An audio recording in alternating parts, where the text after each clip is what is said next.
Shawn did a great job, and both of you have talked about the evolving nature of these commands and their relationships.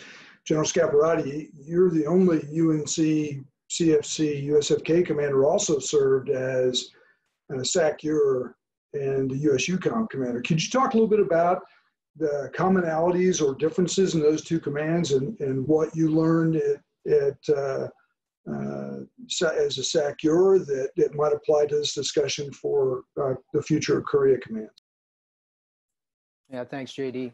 Well, first of all, I tell people that my experience in Korea was a great experience to prepare me to be the SACEUR, because you went from a very great, well-established alliance with very good processes between the nations, between the ROC and the U.S., into one of then 28 nations, now 30.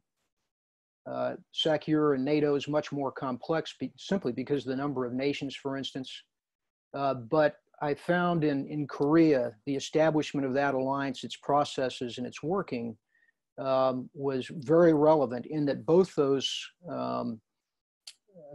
alliances were looking at a deterrence action, deterring different adversaries or challengers, but same deterrence in the 21st century.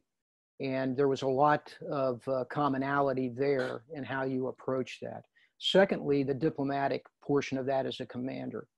In line of the UNC functions, and then also the Republic of Korea and the regional functions, there's a lot of diplomatic interface for the UNC commander. And that is true, obviously, in NATO as well. And so the skills there, and also the processes that I saw and we developed as well with UNC as we revitalized, were important to me as I went into to be the Supreme Allied Commander of Europe as well. And so it was, I think, both instructional for me, but also gave a good basis.